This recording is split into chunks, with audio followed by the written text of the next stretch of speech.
डायन अंधविश्वास। गांव के एक कोने में एक पुराना टूटा फूटा मकान था जिसे सब डायन का घर कहते थे।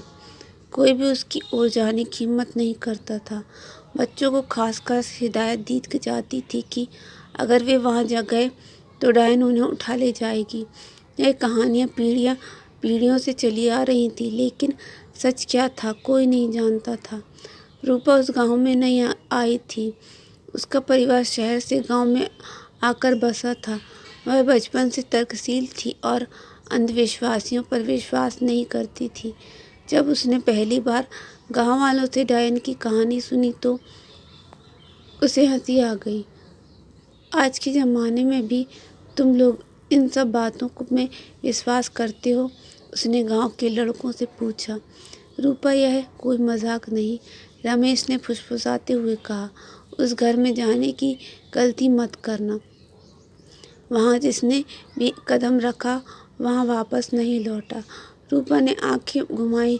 अगर कोई नहीं लौटा तो तुम लोगों को यह कैसे पता चला वहाँ सच में कुछ है? इस सवाल का किसी के पास जवाब नहीं था, लेकिन डर की छाया सबके चेहरों पर साफ थी। रूपा के मन में जिज्ञासा जाग उठी। वह अकेले उस घर की सच्चाई जानने का फैसला कर चुकी थी।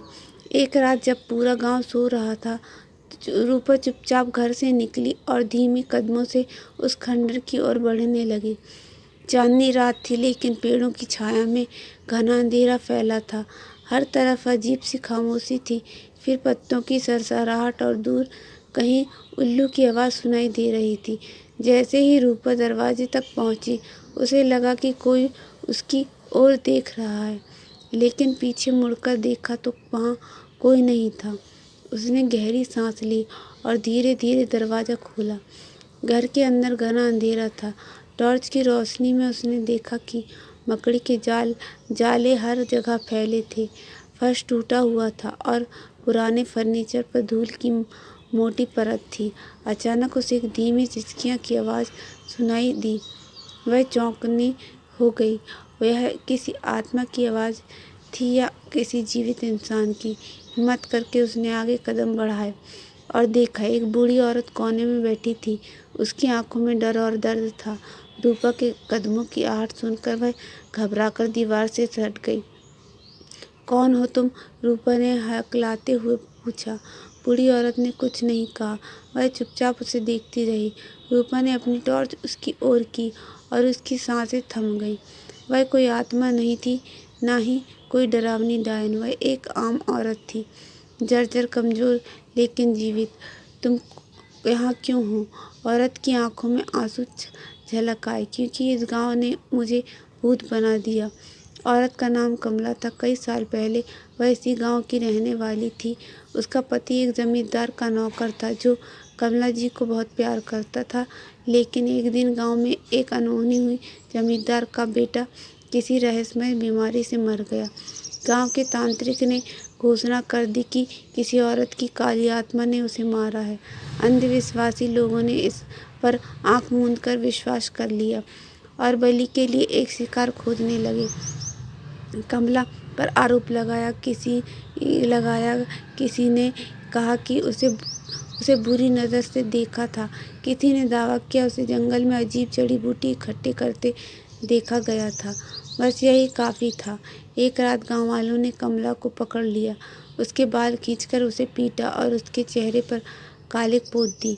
फिर उसे गांव से बाहर निकालकर इस खंडर में बंद कर दिया गया।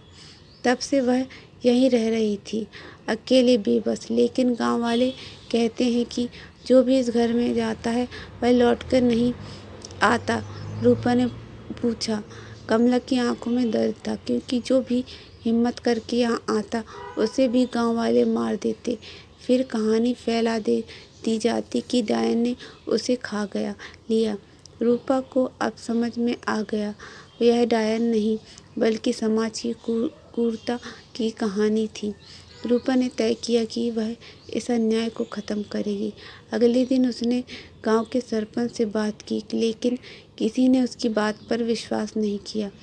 अगर वह सच में जीवित होती तो अब तक मर क्यों नहीं गई? गांव के एक बुजुर्ग ने कहा।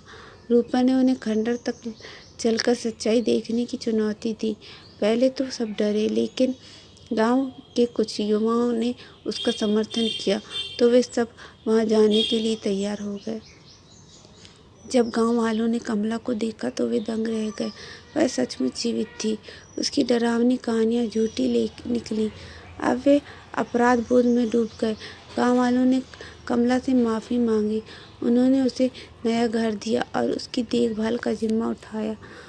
और रूपा ने गांव के बच्चों को सिखाया कि अंधविश्वास पर आंख मूंद कर भरोसा करना खतरनाक होता है। अब गांव में कोई डायन नहीं थी, बस एक सच्चाई थी कि समाज के बनाए बनाए डर कभी कभी हकीकत से कहीं ज़्यादा भयानक होते हैं।